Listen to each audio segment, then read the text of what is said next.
Você tem interesse em decoração ou design? Quer saber mais sobre a área? O Centro Europeu traz para você um novo podcast.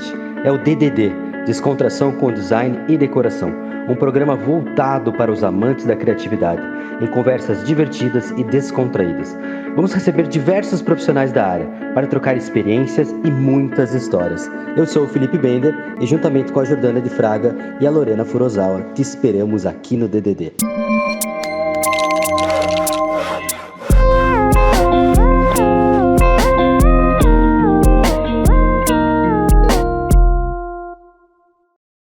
Olá, meu nome é Lorena Furosawa, eu sou professora e supervisora do curso de Design de Interiores Online do Centro Europeu e hoje eu estou aqui com duas convidadas para falar sobre um tema muito instigante que é neuroarquitetura. Sejam bem-vindas! Obrigada, Jéssica, obrigada por estarem aqui conosco, dividindo o conhecimento. E vou começar, acho que direto ao ponto ali, né? Vamos lá. O que é neuroarquitetura? Bom, neuroarquitetura para mim nada mais é do que a neurociência aplicada à arquitetura, né? Então, a neurociência que estuda nosso cérebro, nosso sistema nervoso completo, como a gente reage a esses estímulos externos dentro da arquitetura, né? Que é um grande estímulo externo. Então...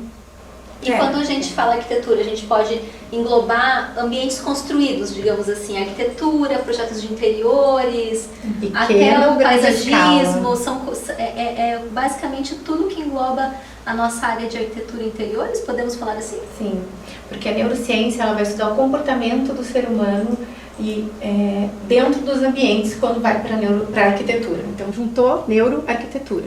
Então a gente estuda, a neurociência estuda o comportamento do indivíduo. E o mais legal da neuroarquitetura é que ela reúne outras disciplinas, como a medicina, antropologia, psicologia. Então são várias outras medicinas, ciências, olhando para o indivíduo, e a arquitetura vem trazendo todos esses estímulos que a gente recebe e como que isso influencia no nosso comportamento, na nossa vida, na nossa saúde, no nosso bem-estar, principalmente o bem-estar. Então, a neuroarquitetura hoje é aplicada residencial, comercial, em diversas áreas da arquitetura. Se a gente for pensar, a gente passa quase 90% do nosso tempo de vida dentro dos ambientes, né? Então, a gente nasceu num hospital, dentro de casa agora que seja, mas nasceu num espaço construído, depois vai estudar numa escola, vai trabalhar no escritório, vai morar numa casa. Então, você está sempre ali dentro de um espaço, tendo esse contato, tendo esse estímulo externo. Então, como é que esse ambiente que a gente está inserido afeta nosso corpo, nossas ações, nossas emoções, saúde? E todos esses estudos, a neuroarquitetura ela é um estudo meio recente, eu não sei dizer exatamente datas assim, mas é um estudo novo, porque recentemente, até acho que a pandemia meio que potencializou, sabe? Essa necessidade a gente percebeu, todo mundo sentiu o que é ficar confinado num ambiente, né? Acho que a gente nunca tinha imaginado que seria possível na nossa vida, né? Essa passagem pandemia não foi fácil para ninguém. Então a gente precisou conviver de uma forma muito mais íntima com os espaços e as coisas que a gente escolhe ter dentro do espaço, né? E muita gente percebeu necessidades que antes as pessoas me relatavam, né? Mas eu morei a vida inteira nessa casa, agora percebi que preciso de um espaço assim. Agora entendi que minha casa precisa de uma reforma. Pra gente, da área de arquitetura e interiores, foi um grande nicho, né? Porque as pessoas começaram a voltar o olhar mais para dentro de casa, entender essas necessidades. Então, ambientes construídos afetam a gente diariamente. Na pandemia, vamos dizer que foi quase 100% do tempo aí em espaços confinados. Sabe? A gente começou a ver as pessoas se sentindo claustrofobia dentro de um ambiente, aí de repente você vai ver, tem um acúmulo de coisas, de cores, de estímulos que não está fazendo bem para ela poder ficar tanto tempo ali dentro daquele espaço, né? E isso até da pandemia foi interessante, as situações que todo mundo teve que adaptar um cantinho dentro de casa ali para trabalhar, né, se virar. E aí o nosso cérebro, assim, ele dá significado aos lugares. Então você transformar a sua mesa de jantar, onde você tinha momentos de conexão ali com a sua família, receber amigos no seu espaço de trabalho, a gente buga, né? É como se o seu cérebro pensasse, não, aqui eu tô pra me divertir, aqui eu tô pra comer, não tô pra trabalhar. Então muita gente começou ali, conseguiu se acostumar, mas depois sentiu uma necessidade de ter um espaço focado para aquilo, né? Porque senão ficava muito misturado ali, a gente não entendia, isso aqui agora é meu horário de trabalho ou meu horário de almoço, sabe? Então a gente dá significado aos espaços também. Nós intuitivamente projetamos arquitetura, projetamos interiores, intuitivamente a gente já faz muita coisa, né, pela nossa própria vivência, pelos lugares que a gente for, que a gente conheceu, né, mas o que é neuroarquitetura? Por que é importante aprender neuroarquitetura? Qual que é o diferencial de quem tem essa especialização em neuroarquitetura, como a Cíntia e a Jéssica, aplicada no espaço de interiores? Bom, eu diria assim, eu sou designer de interiores e antes eu me formei em economia, né? Então, áreas completamente distintas que hoje eu ainda consigo juntar. Mas esse é um outro assunto, talvez para um outro podcast. Vai acontecer esse podcast. A neuroarquitetura, para mim, ela surgiu, foi bem naquele momento da pandemia, onde esse olhar para dentro dos espaços se tornou uma coisa tão emergencial, num outro nível, que aí eu comecei a pensar, muito bem, então o que eu preciso saber? Psicologia? Mas eu não quero estudar psicologia. Aí quando eu descobri a neuroarquitetura, eu falei, meu Deus, que coisa fantástica, eu vou poder olhar para esse indivíduo com esse olhar um pouco, levando a ciência, porque a neuroarquitetura, você tem que estudar muito sobre artigos científicos. Então, quando você está estudando a neuroarquitetura, você vai atrás de artigos. Quais artigos? Que vão falar sobre a influência da cor, né, para o ser humano no geral. Então, eles trazem muita informação. Aí você pega e leva aquilo para um contexto, escolha de tecido, escolha de cores para parede, enfim.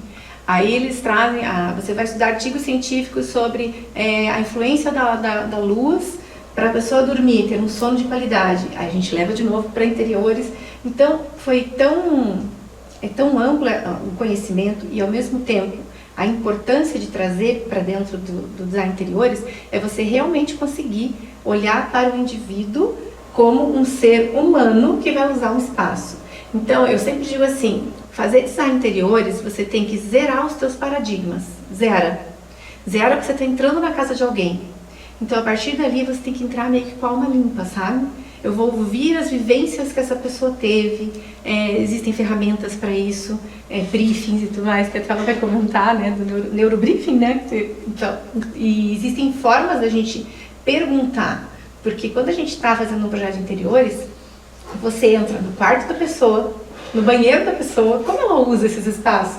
E cada indivíduo é tão único, né? Porque o indivíduo já é feito... Eu brinco assim com os alunos que eu ouvi uma palestra muitos anos atrás que dizia que cada pessoa tem o seu mosaico da vida, né? Que cada pedacinho é uma vivência, uma viagem que você fez, um trauma, né? Uma experiência de infância e por mais que todo mundo tenha o mesmo briefing de dizer vamos fazer um mosaico de flor, cada um vai ter o seu desenho.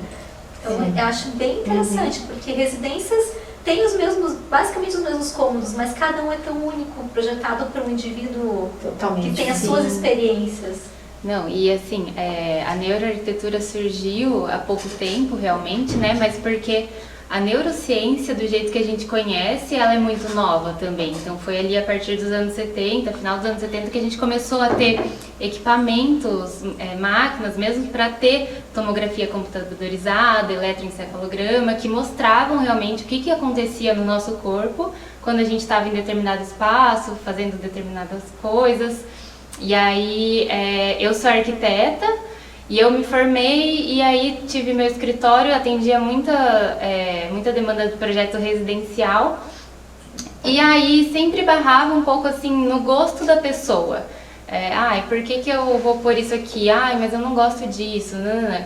E aí eu fui atrás de neuroarquitetura justamente para poder assim, justificar meu projeto. Então assim, não é só o gosto, não é uma questão estética e também não é só funcional, às vezes. Biológica. Uma questão biológica.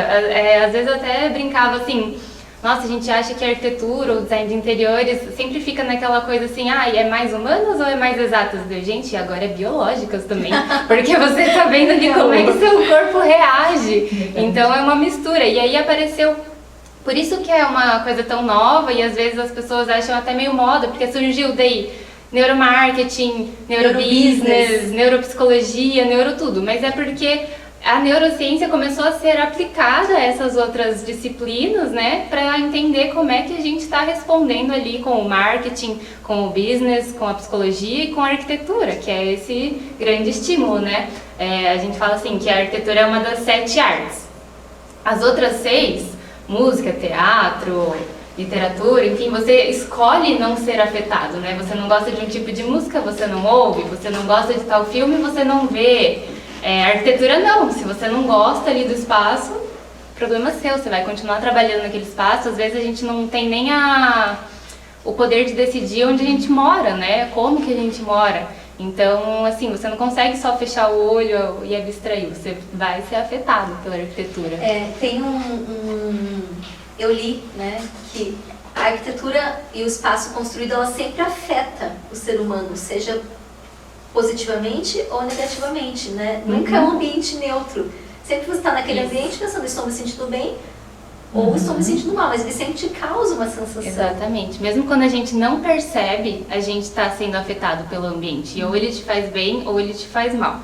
Então, já foi provado que a gente tem uma neuroplasticidade, né? Então, nosso cérebro ele não se desenvolve só até 25 anos, que achavam antigamente.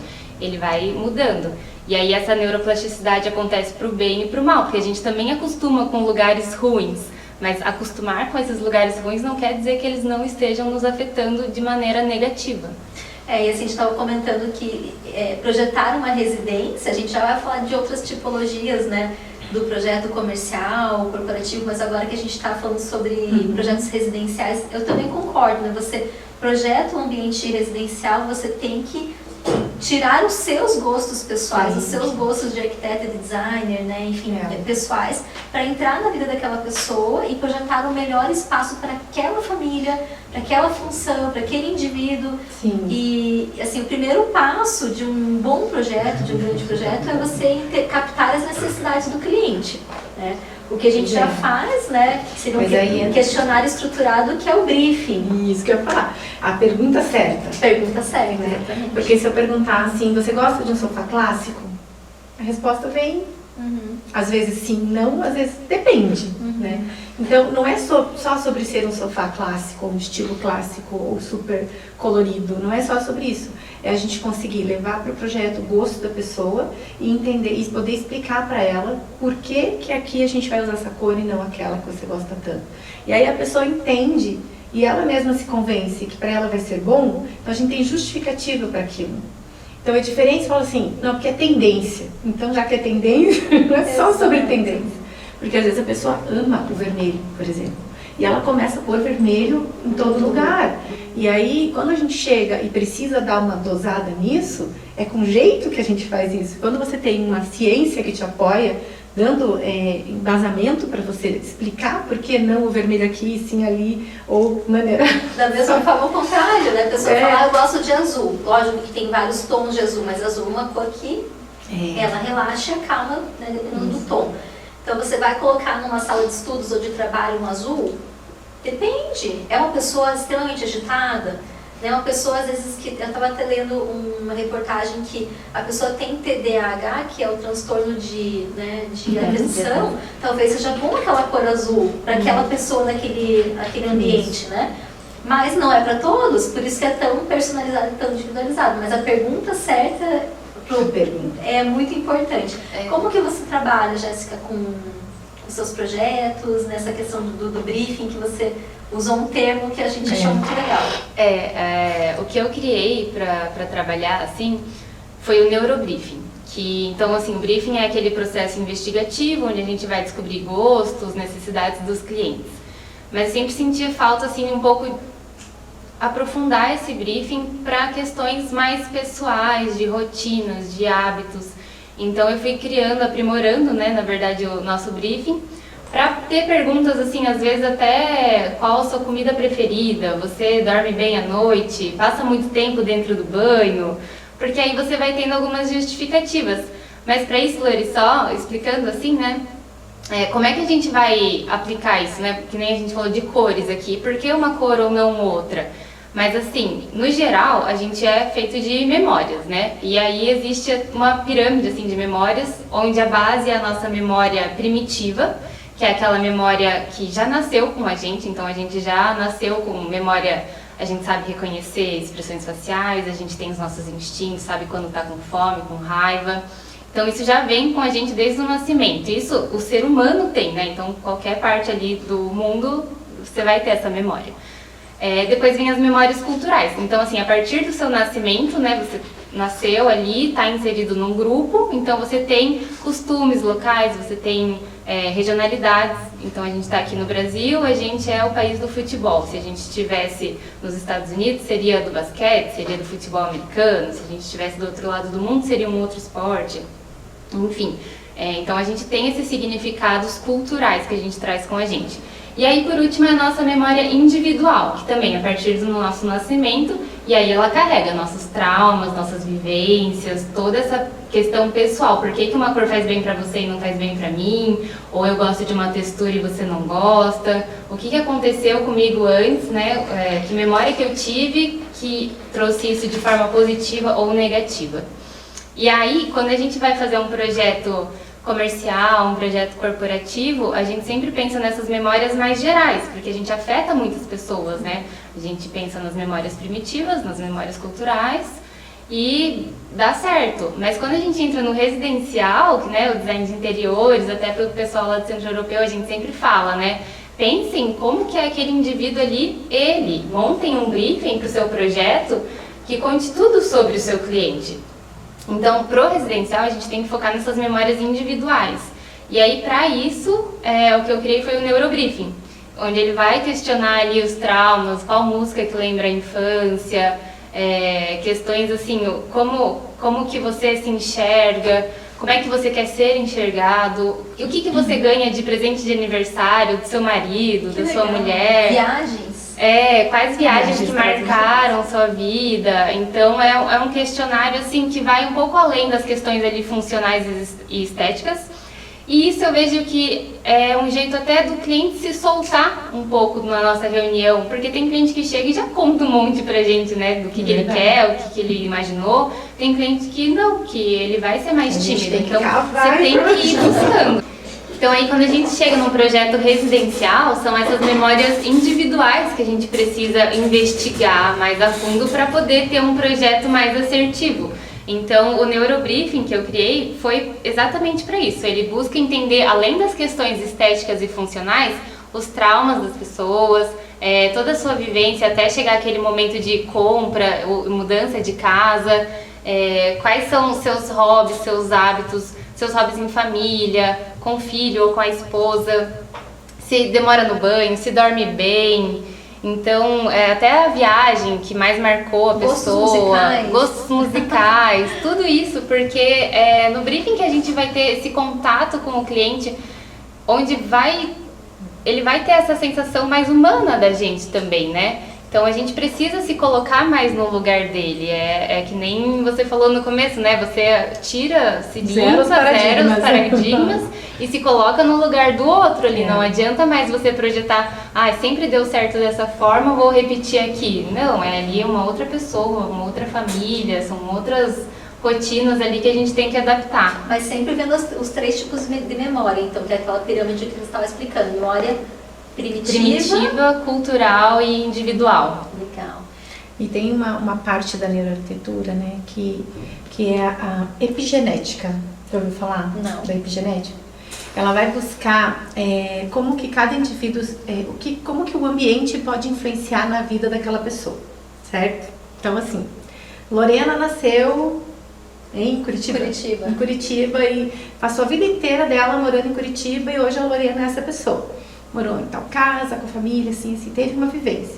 Se tirasse essa Lorena pequenininha aqui de Curitiba e fosse morar no Rio de Janeiro e crescesse lá, numa família, de repente super diferente, um monte de irmãos, sabe? Como seria essa Lorena? É diferente? Mudaria alguma coisa na tua personalidade, no teu jeito, na tua emoção, sabe? Tudo relacionado a você, mudaria. Então a epigenética, ela estuda isso, o ambiente influenciando na pessoa. Quando a gente vai para um neurobriefing, assim, a gente vai tentando descobrir, eu estou dentro da tua casa. Eu estou vendo que você tem uma estante ali abarrotada de porta-retrato e coisa e tal. Se a gente vai muito para a gente aprende muita coisa técnica e excelente para a gente poder fazer um projeto de interiores, necessárias. Então a gente sabe o que é tendência, o que as pessoas estão vendo isso, consumindo isso o tempo inteiro. Então eu estou na tua casa, estou vendo aquela estante e você fala, não sei, precisa dar uma, sabe, deixar mais leve. Eu não posso virar para você e falar, vamos arrancar tudo isso daqui. São memórias. E não vai ter mais nada. Então é uma forma diferente, a gente usando duas técnicas maravilhosas, o design interiores com tudo que a gente aprende e sabe usar como tendências e tudo mais, e formas de usar, dentro do teu neurobriefing. Eu preciso entender por que aquela estante é tão importante para você. Até hoje ela esteve ali, sabe? Naquele lugar, daquele jeitinho, você foi colocando coisas. Aí as cores e tudo mais. E algumas coisas, quando a gente às vezes leva para um projeto, a pessoa fala, Deus me livre, isso nem pensar. Então, quando você não trabalha um briefing olhando desse jeito, e a pessoa fala, de repente, que ela gosta do estilo retrô. Aí você coloca um móvel lá, que ela olha e fala, meu Deus, eu ia na casa da minha avó. Deus me livre, eu não quero. Porque a gente não foi tão a fundo. Sim. Eu não sei que memória é aquilo ali. O que é retrô pra ela, né? Às vezes é só um toque de alguma coisa, algo que remeteu a uma memória de infância. Eu já passei por uma situação assim, de colocar um móvel que a pessoa, quando olhou, falou, não dá. Era a cor do móvel, na verdade. Porque lembrava a casa da avó e não tinha memória boa ali, entendeu? Então, e a gente sabe que sempre volta a tendência, né? Então, a gente sempre tem elas não voltam exatamente como era, né? São sempre revisitadas, mas voltou o piso de granilite, os metais dourados, serralheria. Então, é que nem ela falou, assim... Você coloca alguma coisa ali que remeteu ao passado da pessoa que ela não tinha memórias boas, não adianta, agora é tendência, o piso granilite. Nossa, não, é o piso da minha avó, isso. Não gosto. Granilite, você falou, ótimo, amor. É um bom exemplo, pessoas que amam, pessoas que não gostam. Ama ou odeia, exatamente isso. É verdade. Pois é, meninas, mas assim, a gente comentou bastante sobre projetos residenciais. Mas a neuroarquitetura também é muito aplicada em projetos comerciais e corporativos, né? Como que vocês enxergam essa aplicação nos projetos corporativos e comerciais? Então, dentro dos projetos, a gente sempre está acostumado a dividir entre residencial, corporativo e comercial, né? Até foi minha conclusão assim de pós, foi pegar esses projetos e dividir de formas diferentes, porque eu penso assim, qual que é a sua intenção para o espaço? Como a gente falou, neuroarquitetura é o quê? Neurociência aplicada à arquitetura, e aí sempre está envolvida ali a questão do bem-estar, né? Como fazer as pessoas ficarem bem no ambiente, como é que ele te afeta. Mas qual que é a sua intenção para o ambiente? É realmente deixar a pessoa bem? É provocar o bem-estar? Então tudo bem, então a gente liga com essa parte, mas e se não é? E se é um escritório que você quer ali estimular a criatividade ou estimular a produtividade, se é uma sala cirúrgica que você precisa ter um foco. Então, qual que é a sua intenção para o projeto, né? Então, eu separei em 5 tipologias, que eu chamava de projetos de acolhimento, de conexão, de recuperação, estimulantes e provocativos. Então, cada projeto, cada tipologia dessa deveria ter uma intenção. Dentro de um projeto residencial, ele pode estar, a maior parte dele, dentro do acolhimento, porque você precisa se sentir bem dentro de casa. Sua casa não é só a segurança física, mas é uma segurança emocional também. Mas um home office também pode ser estimulante. Mas aí um home office dentro de casa, ele não pode estar tão bem-estar ali que você se jogue no sofá e não trabalhe, né? Ele precisa ter esse foco ali de produtividade, precisa ser um espaço estimulante, na verdade. E aí, dentro desse projeto residencial, eu tenho focos. Dentro de um projeto comercial, eu também tenho esses mini focos. numa loja, se a gente for pensar, você que é especialista em projetos comerciais, você sabe até dizer. Tem o espaço dos clientes, mas chegou ali num espaço de fechamento de pedido, de caixa, precisa ser um pouco mais sério, a gente precisa sentir uma confiança. Então, ali no momento da compra, ele precisa ser estimulado a querer comprar, se sentir bem, mas depois ele precisa chegar no mundo real de passar o cartão. Então, sempre o ponto de atrito que a gente fala, né? Que é o fechamento do negócio, é onde o cliente se sente mais tenso. Mas vou comentar um pouquinho sobre a minha visão, então, sobre projetos comerciais e corporativos, né, e como a neuroarquitetura poderia se encaixar nesses projetos. Projeto de um restaurante, aquilo que você falou, existem nichos dentro do restaurante, existem pequenas zonas dentro do restaurante. Então tem a zona que você percebe quando o restaurante é grandão, você percebe, às vezes tem um cantinho que é mais o casal, o outro vai mais a família, porque são pequenos microclimas, né, que a gente cria dentro do espaço, e cada um pode ser, como a Jéssica falou, né, aqui esse cantinho é mais acolhedor, o outro é mais estimulante. Então geralmente no barzinho tem o pessoal mais de pé, né, conversando. Os ambientes eles causam interações, querendo ou não, eles vão causar interações. Então num projeto de restaurante seria mais ou menos isso.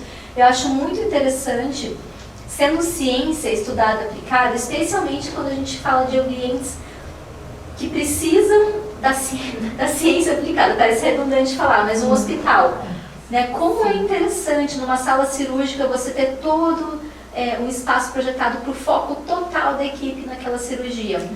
Como é importante um ambiente de recuperação, um quarto hospitalar, né? Um quarto infantil, uma criança está passando ali às vezes por um tratamento complicado, ela não tem todas as vivências e a compreensão de que aquele espaço está ali, ela sabe que ela está para se recuperar, mas um espaço, olha quão rico é isso, né? Muito amplo. Muito amplo, muito maravilhoso. Como um espaço projetado pode sim estimular mais a recuperação, o bem-estar daquela pessoa que está ali.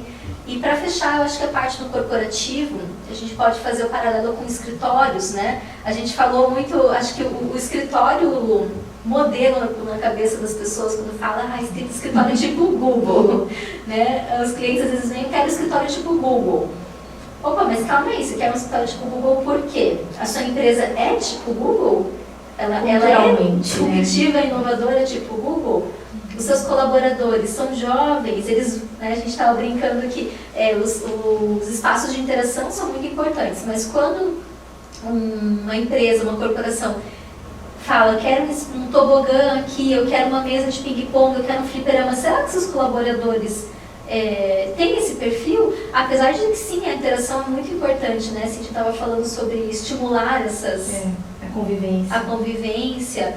Mas os espaços, quando a gente sabe um pouquinho do que a Jéssica estava falando do topo da pirâmide, que são as experiências individuais, embora sim, cada colaborador tenha a sua experiência individual, mas ali a gente está tratando mais um grupo, né? Do grupo, né? A cultura da empresa, a cultura da empresa. Quem trabalha lá se adapta àquela cultura, né? Exato. E gosta de ficar ali, e trabalhar ali vira também um estímulo, né? Várias coisas são estimulantes, porque ela está exercendo a profissão que ela gosta, porque ela recebe para isso e porque ela passa horas do dia dela ali se sentindo bem.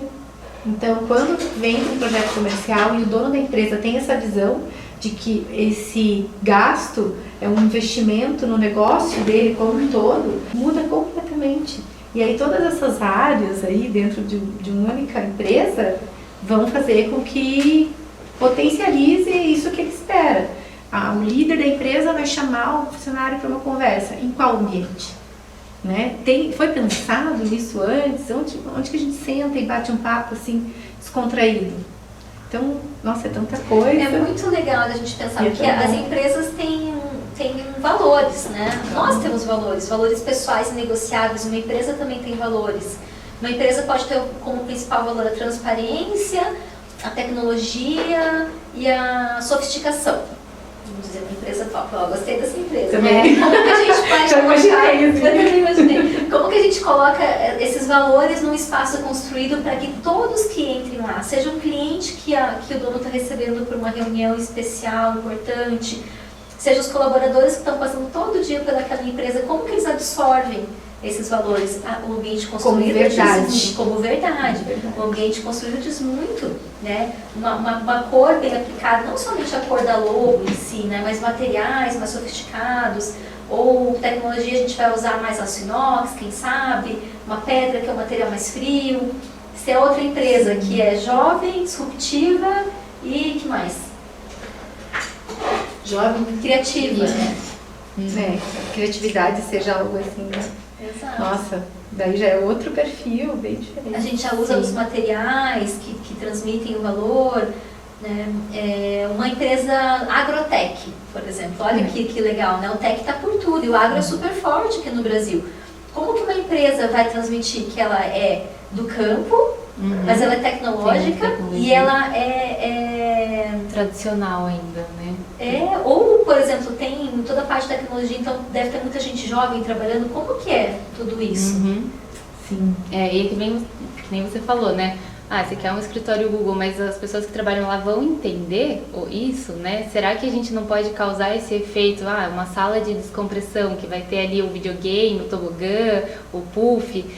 Será que para esse grupo de pessoas que trabalha ali, não tem outro jeito deles entenderem esse espaço sem ser um puff, uma grama artificial, um balanço? Porque às vezes a empresa nem tem espaço, né, para tantas coisas assim, né? As empresas às vezes são menores, né? Sim, então, outras formas de fazer. Mas é bem isso, não tem assim uma receita certa, né?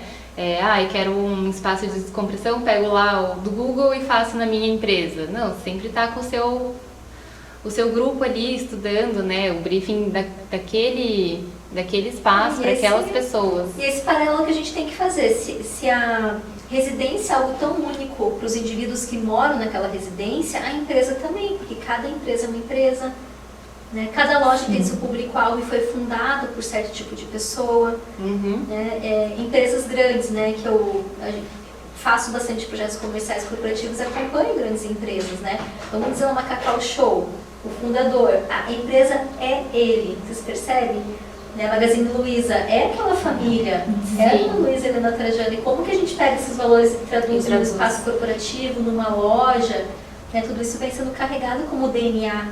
Eu acho que para nós profissionais é aquele momento de você sentar com o dono da empresa, ou às vezes mais de uma pessoa, né, que é o responsável ali por coordenar junto o projeto, e pense quantas conversas importantes tem que sair desse início antes de você começar a desenhar uma linha para aquele projeto, porque você precisa entender quais são os códigos daquela empresa, né? Quais são os códigos, os valores, a cultura, o que vocês querem transmitir tanto para os funcionários quanto para os clientes.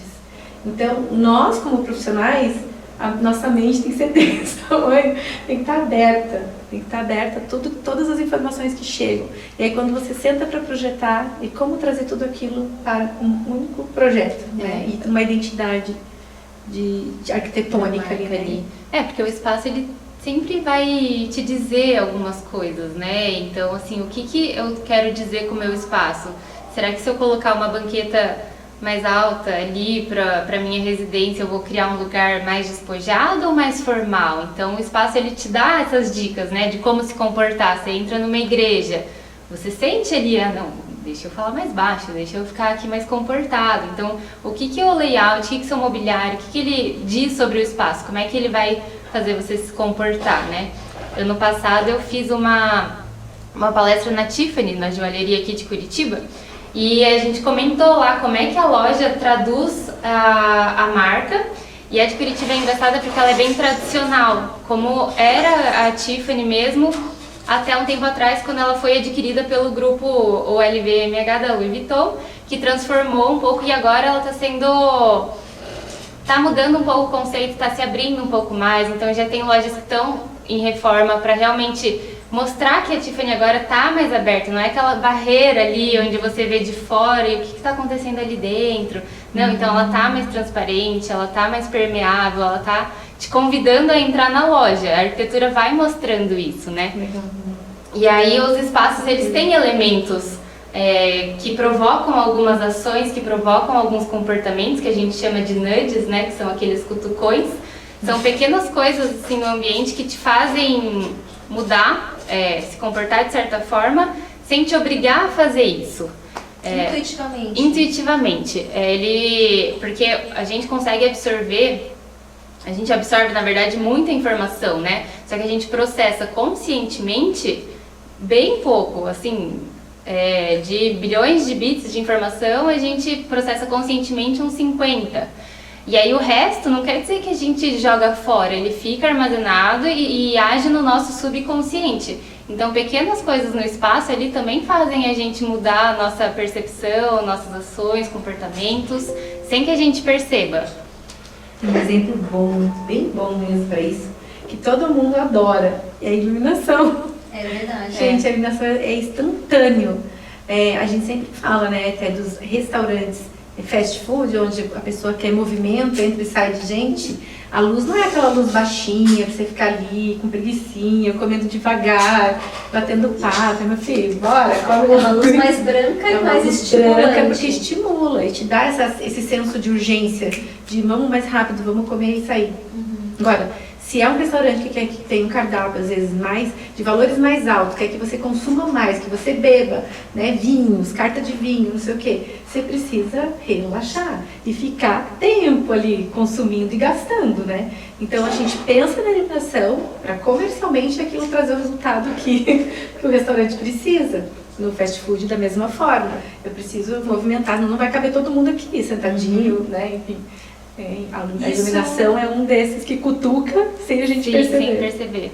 E eu já passei por uma situação, enfim, a gente já passou por muitas situações, né? De eu querer colocar uma luz mais neutra, né? Neutra para o amarelinho numa loja que queria aumentar o ticket de consumo da loja. E a gente sabe, né, que tem essa conexão um pouco mais com o ficar, com o experimentar, fazendo paralelo do restaurante, né? Você se sentir melhor, se acalmar para conseguir, né, até comprar. Mas prevaleceu a opinião pessoal do proprietário. Não, eu acho que luz branca é melhor. Então, se você tem um estudo que comprove, né, você tem mais argumentos do que só o meu gosto pessoal ali. Chega pra ele, mas peraí, você prefere a branca, mas você não quer vender mais? Então olha só, pra vender mais é isso, isso e isso. Agora você vai ser contra? Esses estudos, né? E é muito abrangente também. Apesar de que a gente está falando de ciência, e ciência são coisas que foram estudadas e comprovadas, seja em laboratório ou por experimento com pessoas, né? A gente ainda tem muito campo aberto. Tem pessoas que podem fazer ali um estudo. Quando a pessoa fala assim, eu li na internet, tem que tomar muito cuidado, né? Porque é por isso que a gente vai para artigo científico. Exatamente. Para quem quiser conhecer um pouquinho mais, ou quem nunca, né, teve contato muito com essa parte do científico, eu recomendo o Google Scholar, né, que é o Google Acadêmico, onde você pode digitar um tema e baixar artigos. E o site Science, né, que tem também muitos artigos. Você digita a palavra ou uma pequena frase e ele já traz alguns artigos científicos assim, bem atuais. E assim, ler artigo científico não é uma coisa que a gente não tem figurinhas, né? Não tem muitas imagens, a gente que é visual. Você tem que ir meio que caçando lá trechos que realmente, porque é amplo, né? É bem amplo o estudo que eles têm que fazer para chegar num artigo. Então, às vezes, você vai lá na parte que te interessa e fala, entendi, então vamos aqui tirar essa parte, agora tem um outro estudo. E é gostoso, é estudar, né? Sempre é aprendizado. E essa parte dos estudos, assim, uma coisa legal de livros e artigos até é sempre ver as referências. Então, da onde que eles tiraram as referências para escrever aquilo? Nossa, é maravilhoso. Então, você entra num livro que você amou ali. Nossa, da onde que ele tirou todas essas informações? Vai lá nas referências, que ele vai te dizer de onde. Às vezes, no livro de referência, você vai se identificar mais. Mais do que o livro, é verdade. Exatamente. É bem comum. O que eu acho interessante, assim, que às vezes, essa coisa da gente ter essa percepção nossa do nosso sistema mais primitivo, que é a segurança, que a gente precisa sentir quando a gente entra num lugar. E também é muito rápido que você percebe se aquele lugar te acolhe ou não te acolhe. Menos de um segundo, né? Você entra e a sensação é imediata.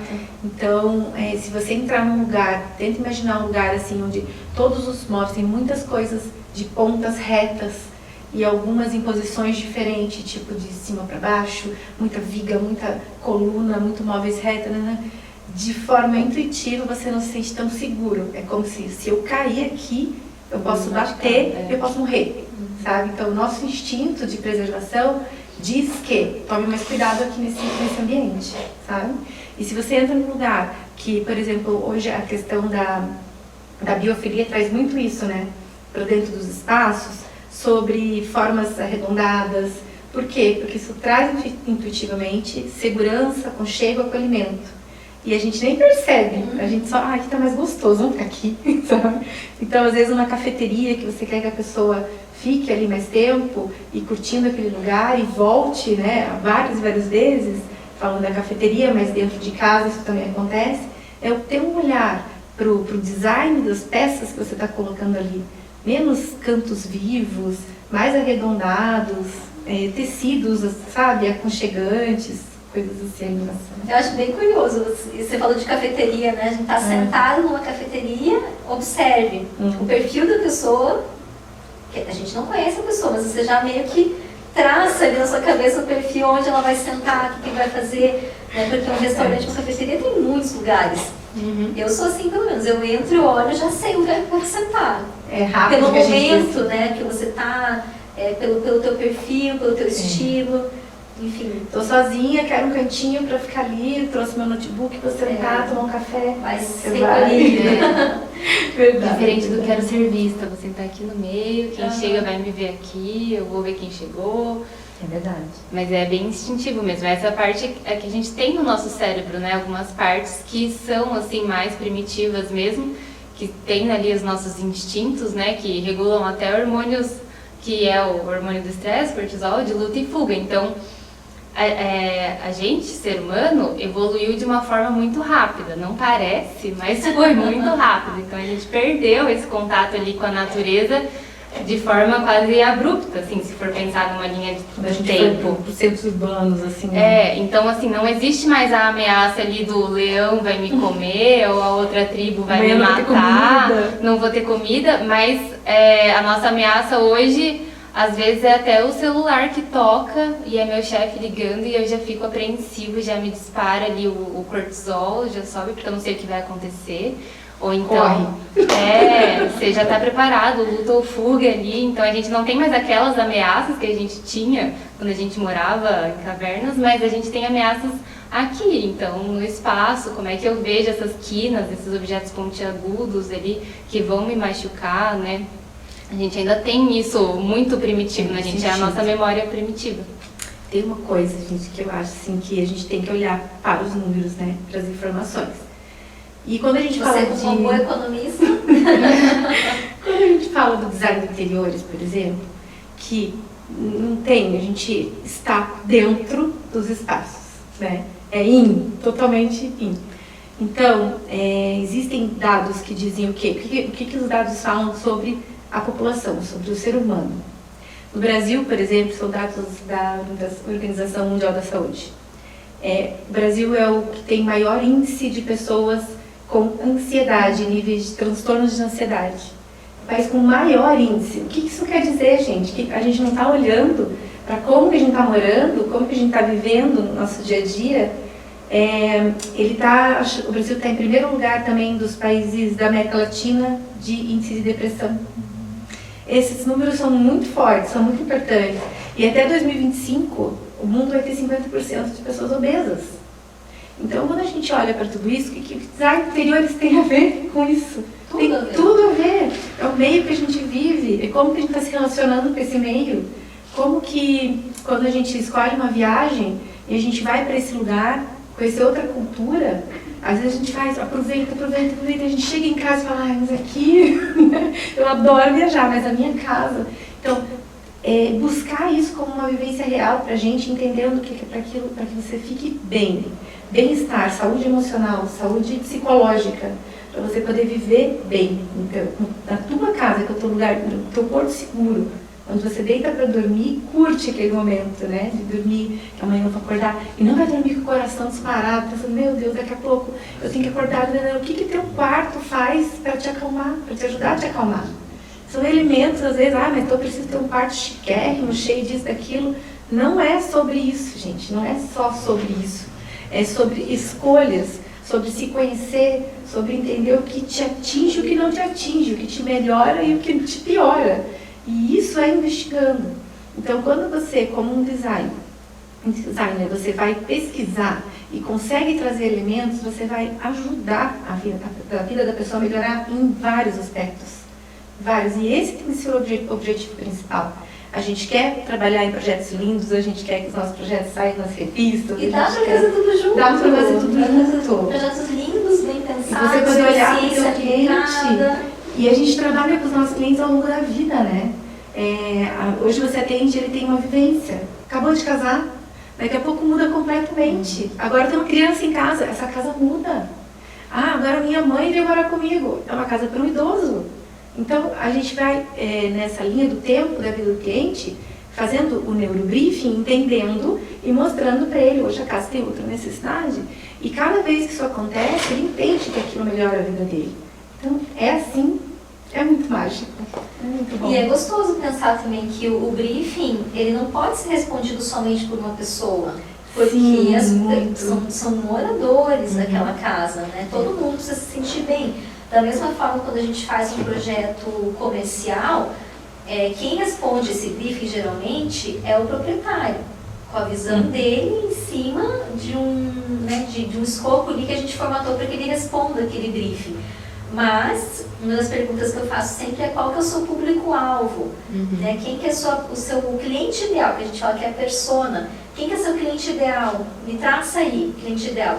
É a Fernanda, ela é professora, é casada ou não é casada. Através dessas pessoas a gente começa a traçar itens ali daquele projeto que atinjam não só o gosto pessoal ou a visão unilateral do proprietário, mas sim entendendo que aquele projeto ele precisa cumprir ali até uma meta financeira, porque negócios são negócios, mas atendendo um público-alvo determinado. E quando é residencial, por exemplo, quando a mãe, por exemplo, traz a informação que um filho adolescente está com uma ansiedade, um transtorno alimentar, vive isso dentro de casa. Só uma pessoa de dentro daquela casa vive isso. Então, o entendimento de todos de que algumas coisas na casa precisarão ser pensadas em prol desta pessoa. E como fazer isso dentro de um projeto de interiores?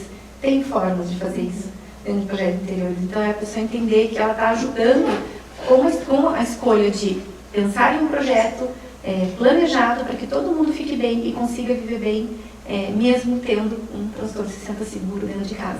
Coisas tão pequenas, né? Existem cores que estimulam o apetite.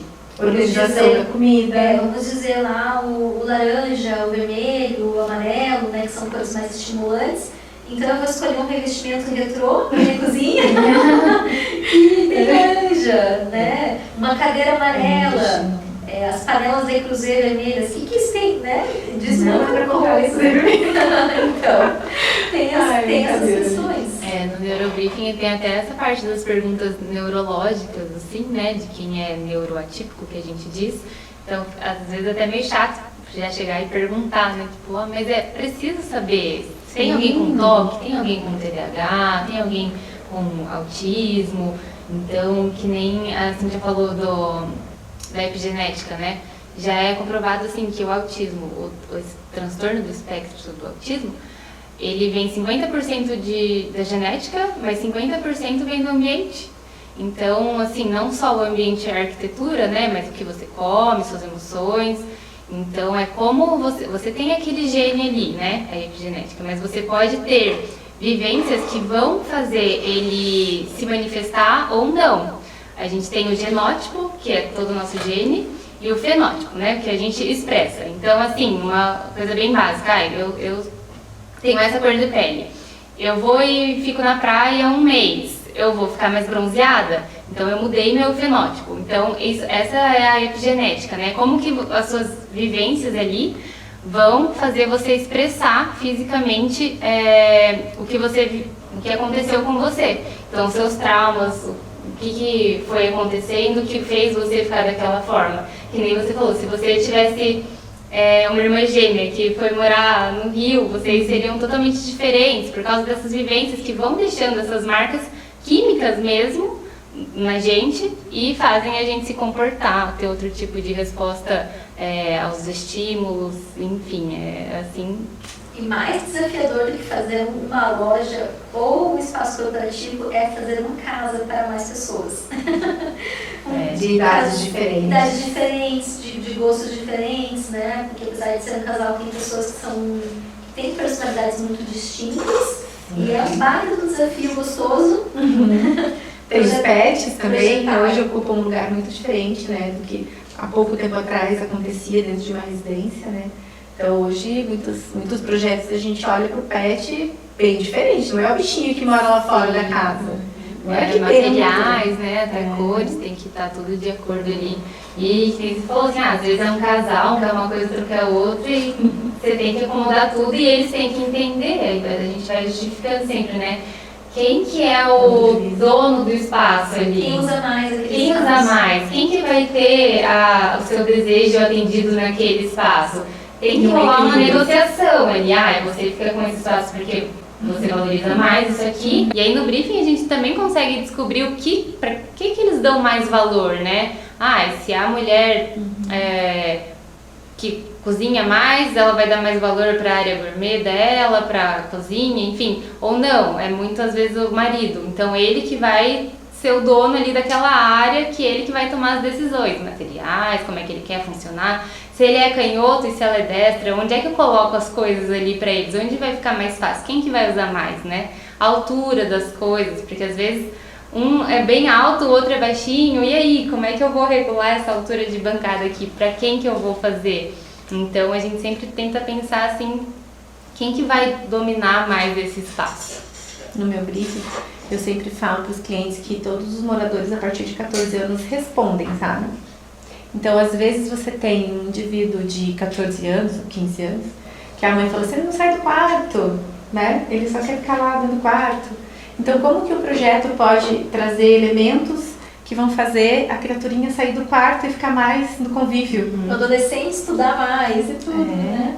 Então, por isso que é importante o briefing fazer parte de todos os moradores aqui, né? Todo mundo responder.